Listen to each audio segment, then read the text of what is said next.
ಯಾರು ಚಿಕ್ಕ ಮಕ್ಳು ನಿಂತಿರ್ತಾರೆ, ಚಿಕ್ಕ ಮಕ್ಳ ಕೈಯಲ್ಲಿ ಎತ್ತಕ್ಕಾಗಲ್ಲ, ಅವಾಗ ಏನಣ್ಣ ಮಾಡಕ್ಕಾಗುತ್ತೆ? ಯಾರು ಇಸ್ಕೊಳಲ್ಲ ಅಣ್ಣ. ಮೈಕ್ ಇಟ್ಕೊಂಡು ಹಿಂದೆ ಬರ್ತಾ ಇರ್ತಾರೆ, ಕಸದ ಗಾಡಿ ಸುಮ್ಮನೆ ಕೂತಿರ್ತಾನೆ, ಅದನ್ನ ಕೇಳೋರು ಯಾರು? ಇರಿ ಅಣ್ಣ, ಬೀದಿಲಿ ನಾವು ಕೇಳಿದೀವಿ. ಮಸೀದಿ ಹತ್ರ ಕೊಟ್ರು, ಮಸೀದಿ ಹತ್ರ ನಿಂತ್ಬಿಟ್ಟು ಇವಾಗ ಮೇನ್ ರೋಡ್ ಅಲ್ಲಿ ಇಟ್ಟಿದ್ದಾರೆ, ಪಕ್ಕದಲ್ಲಿ ನಮ್ಮ ಮನೆ ಪಕ್ಕದಲ್ಲಿ. ಏನ್ ಮಟನ್ ನನ್ಗೆ ಸ್ಮೆಲ್ ಅಂದ್ರೆ ಸ್ಮೆಲ್ ಇರಕ್ಕಾಗಲ್ಲ ಅಣ್ಣ.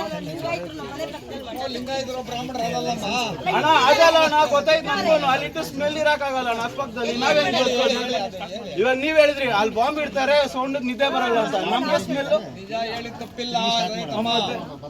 ಅದೊಂದೇ ಅಣ್ಣ ಹೆವಿ ಸಮಸ್ಯೆ ಆಗ್ತಾರೆ. ಚಿಕ್ಕ ಮಕ್ಳು ಕಸ ಹೆಂಗ್ ಎತ್ತಾಕ್ತಾರ ಅಂತ ಗೊತ್ತಾಗ್ತಾ ಇಲ್ಲ ನಮ್ಗೂ. ಹಾಕಿದೀರಾ ಓಕೆ, ಅಯ್ಯಣ್ಣನು ಬರ್ತಾರೆ, ಅಯ್ಯಣ್ಣ ಹಿಂದೆ ಮೈಕ್ ಇಟ್ಕೊಂಡ್ ಬರ್ತಾ ಇರ್ತಾರೆ, ಆತ್ಮ ಸುಮ್ನೆ ಟ್ಯಾಕ್ಟರ್ ಕೂತಿರ್ತಾರೆ. ಸಾಹೇಬ್ ರೆಕಾರ್ಡ್ ಮಾಡ್ಕೊಂಡಿದ್ದಾರೆ, ಅದು ಸಬ್ ಮಾಡ್ತಾರೆ. ಅದೊಂದು ಅಣ್ಣ. ಇನ್ನೊಂದು ರಿಕ್ವೆಸ್ಟ್ ಏನಂದ್ರೆ, ಆ ಮಟನ್ ಅಂಗಡಿ ಇಲ್ಲ ಅಣ್ಣ, ಲೈಸೆನ್ಸ್ ಕೊಟ್ಟಿಲ್ಲ. ಲೈಸೆನ್ಸ್ ಅಲ್ಲ ಅಣ್ಣ, ಎಲ್ಲಾ ಕಡೆನೂ ಎತ್ತಿಸ್ತಾ ಇದಾರೆ ಅವ್ರಿಗೆ. ಬಟ್ ಇವಾಗ ಅಲ್ಲಿ ಹೆಂಗ್ ಜಾಗ ಕೊಟ್ರಣ ಅವ್ರಿಗೆ ಅಂಗಡಿ ಮಾಡ್ಕೊಳಕ? ಯಾರು ಕೊಟ್ರು? ಇದು ಚಾರ್ಲಿ ಮಂಜಣ್ಣ ಅವ್ರು ಇದಾರಲ್ಲ, ಅವ್ರ ಜಾಗದಲ್ಲಿ ಕೊಟ್ಟಿದ್ದಾರೆ. ಅವ್ರು ಎಲ್ಲಾರ್ಗು ಸ್ಟ್ರೈಕ್ ಮಾಡ್ದಂತೆ ಆ ಕಡೆ ಎಲ್ಲರೂ ಎತ್ತಿಸ್ರು. ಮತ್ ಇವಾಗ ಅಲ್ಲಿ ಅಂಗಡಿ ಜಾಗ ಕೊಟ್ಬಿಟ್ರ, ಸ್ಮೆಲ್ ಅಲ್ಲಿ ಇರಾಕೆ ಆಗ್ತಾ ಇಲ್ಲ. ಜಾಗದಲ್ಲಿ ಜಾಗ ಕೊಟ್ರೆ ನಾವ್ ಏನ್ ಮಾಡೋದು? ಪಂಚಾಯತಿ ಆಯ್ತು. ಈಗ ನೀವ್ ಹೇಳಿ ಇನ್ನೊಂದು ನಾನ್ ನೋಡಿದಂಗೆ ಇದು ಸ್ಕೂಲ್ ಇದೆಯಲ್ಲ, ಒಂದ್ ನಿಮಿಷ ಈ ಸ್ಕೂಲ್ ಇದೆಯಲ್ಲ ಅಣ್ಣ, ಸ್ಕೂಲ್ ಪಕ್ಕದಲ್ಲಿ ನೀರ್ ಇಟ್ಕೋತೀವಲ್ಲ, ಅದ್ರ ಪಕ್ಕದಲ್ಲಿ ಸ್ಕೂಲ್ ಮಕ್ಳೆಲ್ಲ ಈಚೆಗೆ ಕಸ ಹಾಕ್ತಾರೆ. ನಾನ್ ನೋಡಿ ಗಮನಿಸಿದೀನಿ, ಕಸ ಎಲ್ಲ ಈಚೆನೇ ಇರುತ್ತೆ, ಅದನ್ನ ಯಾರು ಎತ್ತಲ್ಲ, ಅದು ಅಲ್ಲೇ ಇರುತ್ತೆ, ಅದು ಪಾಡ್ಗೋದು ಅಲ್ಲಿಂದ ಸ್ಮೆಲ್ ಬರ್ತಾನೆ ಇರುತ್ತೆ, ಅದನ್ನ ಯಾರು ಗಮನಿಸ್ತಾನೂ ಇಲ್ಲ. ಮೊನ್ನೆ ಹಂಗೆ ಅಲ್ಲಿ ಡೈರಿ ಎದುರಿಗೆ ಒಂದು ಪೈಪ್ ಹೊಡೆದೋಗಿದೆ, ಅದು ಒಂದು 3 ದಿನ ಆದ್ರೂ ಹಂಗೆ ಇರುತ್ತೆ, ಅದು ನೀರು ಅದು ಪಾಡ್ಕೋದು ಹೋಗ್ತಾನೆ ಇರ್ತೈತೆ. ಆಯ್ತು, ಈಗ ಹೇಳಿರೋ ಸಮಸ್ಯೆ ರೆಡಿ ಮಾಡ್ಕೊಡೋಣ. ಈಗ ನಿಮ್ಮ ಮನೆ ಹತ್ರ 25 ವರ್ಷದ ಸಮಸ್ಯೆ ಸಾಲ್ವ್ ಆಯ್ತಾ? ಸಾಲ್ವ್ ಆಗಿದ್ದೆಲ್ಲ ಮೋರಿ ಮಾಡಿಲ್ಲ, ಮೋರಿ ಆಗಿದೆ, ಸ್ಲಾಬ್ ಹಾಕ್ಬೇಕಷ್ಟೇ. ಮೋರಿನೇ ಮಾಡಿಲ್ಲ, ಮೋರಿ ಮಾಡ್ಕೊಟ್ಟಿದ್ದು ಇನ್ನೂ ಮಾಡಿಲ್ಲ ಅಣ್ಣ. ಮೋರಿ ಮಾಡಿದ್ರೆ ನಾವ್ ಏನು ಮಾತಾಡ. ಮೋರಿ ಆಗಿದೆಯಲ್ಲ, ಆ ಕಡೆ ಆಗಿದೆ, ಈ ಕಡೆ ನಮ್ ಕಡೆ ಇದೀನಿ ಹೋಗೇ ಇಲ್ಲ. ಬಟ್ ಇದೊಂದು ವರ್ಷ ಕೆಲಸ ಮಾಡಿದಂದ್ರೆ ನೀರು ಮಾಡಿದಾರಲ್ಲ ಅಣ್ಣ, ಕಸದ್ದು ಮಟನ್ ಅಂಗಡಿ ಸ್ಕೂಲ್ ಮುಂದೆ ಮಾಡ್ಕೊಂಡ್ರು, ನಾವು ನಿಲ್ಸಿದ್ವಿ. ಆಮೇಲೆ ಲೈಸೆನ್ಸ್ ಹಾಕಿದ್ರು, ವಜಾ ಮಾಡಿದ್ವಿ. ಈಗ ಅವ್ರು ಸ್ವಂತ ಜಾಗದಲ್ಲಿ ಕೊಟ್ಟಿದ್ದಾರೆ.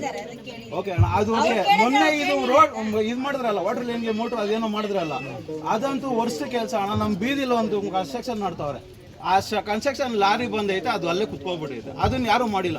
ಗಿರಾಕಿ ಬಂದು ತುಂಬಿಟ್ಟಾರೆ.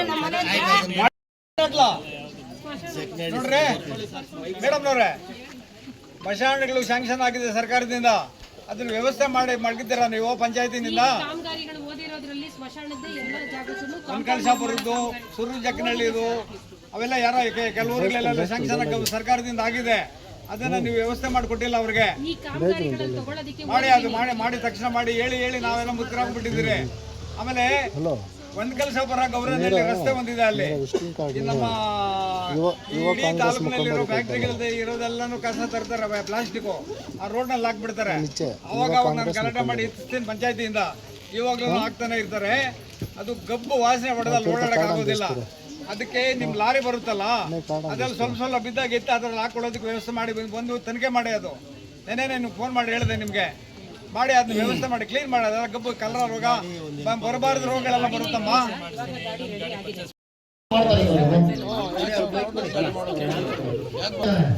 ಕರೆಕ್ಟ್ ಆಗಿ 10 ನೀವು ಒಂದು ದಿವಸ ಇನ್ಸ್ಪೆಕ್ಷನ್ ಮಾಡ್ಕೊಳ್ಳಿ. ಬಂದು ಮುನೇಶ್ವರ ದೇವಸ್ಥಾನ ಆದ್ರೂ ನಿಂತ್ಕೊಳ್ಳಕ್ ಆಗೋದಿಲ್ಲ, ಕಣ್ಣಲ್ಲೆಲ್ಲ ನೀರು ಬರ್ತಾ ಇರ್ತದೆ ಸರ್, ಅಷ್ಟು ಅಭಯ ಇರುತ್ತೆ. ಇದು ತುಂಬಾ ಪೊಲ್ಯೂಷನ್ ಅಂತೂ ಲೆಕ್ಕಾಚಾರನೇ ಇಲ್ಲ. ಆ ತರ ಎಲ್ಲ ಕ್ಯಾನ್ಸರ್ ಪೇಷಂಟ್ಗಳೆಲ್ಲ ಉತ್ಪತ್ತಿ ಆಗ್ತಿದ್ದಾರೆ ಊರಲ್ಲಿ. ಇವಾಗ ಮೊದಲಿನ ತರ ಯಾವ್ದು ಇರಲಿಲ್ಲ. ನಮ್ಮ ಪಂಚಾಯತಿ ಕಡೆಯಿಂದ ಅದ್ರ ಏನ್ ಬೇಕು ನೀವು ಸೂಕ್ತ ಕ್ರಮ ಕೈಗೊಂಡು ಫಸ್ಟ್ ಬಂದು ಇನ್ಸ್ಪೆಕ್ಷನ್ ಮಾಡಿ ಅವ್ರು ಯಾರು ಸುಡ್ತಾ ಇದ್ದಾರೆ ಅದ್ರ ಬಗ್ಗೆ ಊರಲ್ಲಿ ಹೇಳ್ಬೇಕಾದ್ರೆ ನಾನು ಅರ್ಜಿ ಕೊಡಿಸ್ತೀನಿ. ಅದಕ್ಕೆ ಏನಿದೆ ನೀವು ಬಂದು ಸ್ವಲ್ಪ ಇದು ಮಾಡ್ಕೊಡಿ ಸರ್.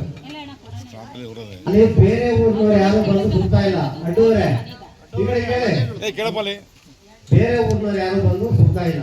ನಿಮ್ಮೂರ್ನವ್ರೆ ರಾತ್ರಿ 12 ಗಂಟೆಗೆ ಹೋಗಿ ಕುಮಾರ ಹಿಡಿದು ಪೊಲೀಸ್ ಸ್ಟೇಷನ್ ಕೊಡ್ಬೇಕು ಅಂತ. ಆಮೇಲೆ ನಿಮ್ಮೂರ್ನವ್ರೆ ಮತ್ತೆ ರೆಕಮೆಂಡ್ ಮಾಡಿ ನಾನು ಪೊಲೀಸ್ ಸಾಹೇಬರಿಗೂ ಫೋನ್ ಮಾಡಿ ಜೈಲಿಗೆ ಕಳಿಸ್ತೀನಿ ಅಂತ ಹೇಳಿದಾಗ ನಿಲ್ಸಿದ್ರು. ಮತ್ತೆ ಶುರು ಮಾಡ್ಕೊಂಡಿದ್ದಾರೆ ನೋಡೋದನ್ನ. ಅಲ್ಲಿ ಸುಡ್ತಾ ಇದಾರಂತೆ ಮತ್ತೆ ಹಣ ಇವರು ಗೌರವನಹಳ್ಳಿಯವರಾಗ್ಲಿ ಹಣ ಅವ್ರು ಗೌರವನಹಳ್ಳಿಯವರಾಗ್ಲಿ ಕರ್ನಾಟಕದಲ್ಲಿ ಇಂಡಿಯಾವ್ರಾಗ್ಲಿ ತಪ್ಪೇ ಇಡೀ ಊರ್ ಜನಕ್ಕೆ ತೊಂದರೆ ಆಗ್ತದೆ ಅದೇನಿದೆ ನಾವು ಬೇಕಾದ್ರೆ ಸೈನ್ ಮಾಡಿ ಸ್ಟೇಷನ್ಗೆ ಕಂಪ್ಲೇಂಟ್ ಕೊಡೋಣ. ಅದ್ರ ಬಗ್ಗೆ ಏನು ಅಭ್ಯಂತರ ಇಲ್ಲ. ಯಾರು ಮಾಡ್ತಾ ಇರಲ್ಲ, ಅದು ಯಾರು ಮಾಡ್ತಾ ಇದಾರೆ ಸರ್ ಎಲ್ಲರೂ ಬಂದು ಸ್ವಲ್ಪ ಸೂಕ್ತ ಕ್ರಮ ಕೈಗೊಳ್ಳಿ. ಅದು ಕರೆಂಟ್ ಮುಖ್ಯವಾಗಿ ಕರೆಂಟ್ ಒಂದು ನೋಡಿ ನಿಮ್ ಕಡೆಯಿಂದ ನೀವು ಮಾಡ್ಕೊಳ್ಳೇಬೇಕು ಸರ್. ಪಂಚಾಯತಿ ಕಡೆಯಿಂದ ನೀವು ಏನ್ ಬೇಕು ನಾವು ಮಾಜಿ ಅಧ್ಯಕ್ಷರು ಕೇಳಿ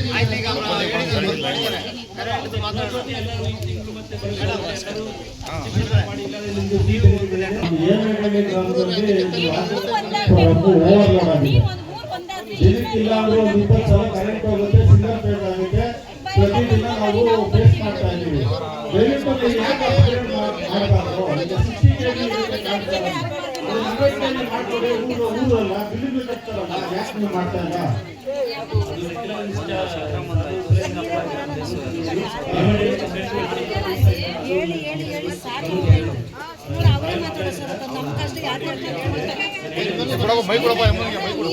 ಆಮೇಲೆ ಎಲ್ಲಾ ಗ್ರಾಮಗಳಲ್ಲೂ ದಯವಿಟ್ಟು ನೀವು ಹೇಳ್ತಾನೆ ಇದ್ದೀವಿ, ನೀವೇ ಎಕ್ಕಲ್ಲ. ಹೇಳ್ತಾನೆ ಇದ್ದೀವಿ. ಯಾವಾಗಾದ್ರೂ ಜಗ್ನಳ್ಳಿ ಸರ್, ಜಗ್ನಳ್ಳಿನೇ ಸರ್, ಬಾಡಿಗೆ ಮನೆಗಳವರು ಯಾರು ಹೊಡ್ಸ್ಕೊಳಲ್ಲ ನೀರು. ಒಂದ್ 20-25 ಟ್ಯಾಕ್ಟ್ರಿ ನೀರು ಹೊಡ್ಸ್ಕೊಂತೀವಿ ಸರ್ ನಾವು ತಿಂಗಳಿಗೆ. ಬಂದು ನೋಡ್ರಿ ಒಂದ್ಸತಿ. ಅವರು ರಾತ್ರಿ ಹೊತ್ತು ಪಾಪ ಕೇಳಿದ್ರೆ ಬಿಡ್ತಾರೆ, ರಾತ್ರಿ ಹೊತ್ತು ಬರುತ್ತೆ, ಆಗ್ಲೂ ನೀರೇ ಬರಲ್ಲ ಸರ್ ಸರಿಯಾಗಿ. ಆ ಕಡೆ ಪೈಪ್ ಲೈನ್ ಮಾಡ್ಕೊಡ್ಬೇಕು ಸರ್. ಲೇಟ್ ಆಗಿ ಹೋಗುತ್ತೆ. ಅಲ್ಲ ಎಷ್ಟು ದಿನದಿಂದ ಪ್ರಾಬ್ಲಮ್ ಇಲ್ಲ ಸರ್, ಅದು ನೀರು ಹೋಗುತ್ತೆ, ಸ್ವಲ್ಪ ಲೇಟ್ ಆಗಿ ಹೋಗ್ತೈತೆ. ಆಮೇಲೆ ಒಂದು 2 ಅವರ್ ಎಕ್ಸ್ಟ್ರಾ ಬಿಟ್ಕೊಡ್ತೀನಿ. ದಿವಸದಿಂದ ನೀರು ಬರ್ತಾ ಇಲ್ಲ ಅಂತ ಅಲ್ಲ ಸರ್, 6-7 ತಿಂಗಳಿಂದ ನ್ಯಾಯವಾಗಿ ನೀರು ಬರ್ತಾ ಇಲ್ಲ. ಅಲ್ಲಿ ಕೇಳಿದಕ್ಕೆ ರಾತ್ರಿ ಪಾಪ ಬಿಡ್ತಾರೆ. ನಮ್ಗೆ ಅಲ್ಲಿ ಪೈಪ್ ಲೈನ್ ಸಪ್ರೇಟ್ ಮಾಡ್ಕೊಡಿ ಸರ್.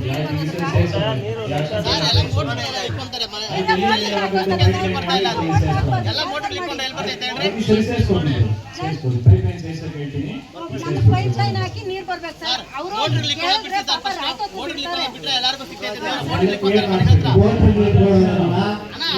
ಸಾಹೇಬ್ರು PO ಸಾಹೇಬ್ರು ಬಂದು ಮಾಡಕ್ಕಾಗಲ್ಲ.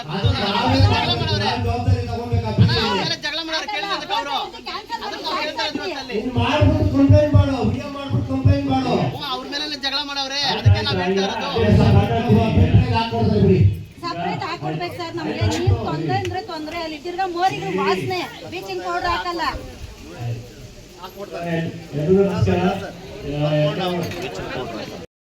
ಪಂಚಾಯಿತಿ ಆವರಣದಲ್ಲಿ ಸಾಕಷ್ಟು ಅಧಿಕಾರಿಗಳು, ಎಲ್ಲ ತಾಲೂಕಿನ ಎಲ್ಲ ಅಧಿಕಾರಿಗಳು ಇದರಲ್ಲಿ ಭಾಗವಹಿಸಿದರು. ಮುಖ್ಯವಾಗಿ ನಮ್ಮ ಯುವ ಸಾಹೇಬರು ಎಲ್ಲ ಸಾರ್ವಜನಿಕರ ಕುಂದುಕೊರತೆಗಳನ್ನು ಅವರು ಗಣನೆಗೆ ತೆಗೆದುಕೊಂಡು ಏನು ಪಂಚಾಯಿತಿ ವ್ಯಾಪ್ತಿಯಲ್ಲಿ ಏನು ತುಂಬ ಕುಂದುಕೊರತೆ ಇದೆ ನಾಗರಿಕರಿಗೆ, ಆ ಕುಂದುಕೊರತೆಯನ್ನು ಅವರಲ್ಲಿ ಅವ್ರ ಗಮನಕ್ಕೆ ತಂದಿದ್ದೀವಿ.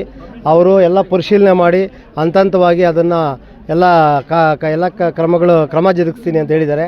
ನನ್ನ ಒಂದು ಮನವಿ ಏನಿತ್ತು, ನಾನು ಈ ಮುಂದೆ ಏನು ಪಂಚಾಯಿತಿ ಅಧ್ಯಕ್ಷನಾಗಿದ್ದೆ ಆ ಸಂದರ್ಭದಲ್ಲಿ CC ಕ್ಯಾಮ್ರಾ ಅಳವಡಿಕೆ ಮಾಡಬೇಕಾಗಿ ನಾನು ಪಂಚಾಯಿತಿಯಲ್ಲಿ ಒಂದು ಇದರಲ್ಲಿ ತಗೊಂಡಿದ್ದೆ, ಅದನ್ನು ಅಜೆಂಡಾದಲ್ಲಿ. ಆದರೆ ಸಾಧ್ಯವಾಗಿರಲಿಲ್ಲ. ಈಗ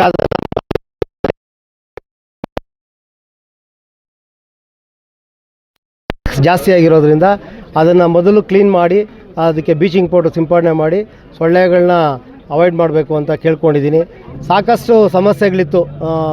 ಕೆಲವು ಊರುಗಳಲ್ಲಿ ಪಂಚಾಯಿತಿ ಚರಂಡಿಗಳು ತುಂಬಿಕೊಂಡಿರೋದಾಗಿರ್ಬೋದು, ಕೊಳಚೆ ಸರಿಯಾದ ವ್ಯವಸ್ಥೆ ಮಾಡ್ತಾಯಿಲ್ಲ. ಅದನ್ನೆಲ್ಲ ಅಧಿಕಾರಿಗಳ ಗಮನಕ್ಕೆ ತಂದಿದ್ದೀವಿ. ಎಲ್ಲನೂ ಹಂತವಾಗಿ ಮಾಡ್ತೀನಿ ಅಂತ ಹೇಳಿದ್ದಾರೆ. ಏನು ಈ ಕಾರ್ಯಕ್ರಮಕ್ಕೆ ಎಲ್ಲರೂ ಸಾಕಷ್ಟು ಸಾರ್ವಜನಿಕರು ಬಂದು ಈ ಕಾರ್ಯಕ್ರಮವನ್ನು ಯಶಸ್ವಿ ಮಾಡಿದ್ದಾರೆ. ತಮ್ಮೆಲ್ಲರಿಗೂ ವಂದಿಸ್ತಾ, ಈ ಕಾರ್ಯಕ್ರಮಕ್ಕೆ ನನಗೂ ಅವಕಾಶ ಕೊಟ್ಟಿದ್ದಕ್ಕೆ ಅವ್ರಿಗೂ ವಂದಿಸ್ತಾ ನನ್ನ ಮಾತು ಮುಗಿಸ್ತಾ ಇದ್ದೀನಿ. ಜೈ ಹಿಂದ್, ಜೈ ಕರ್ನಾಟಕ.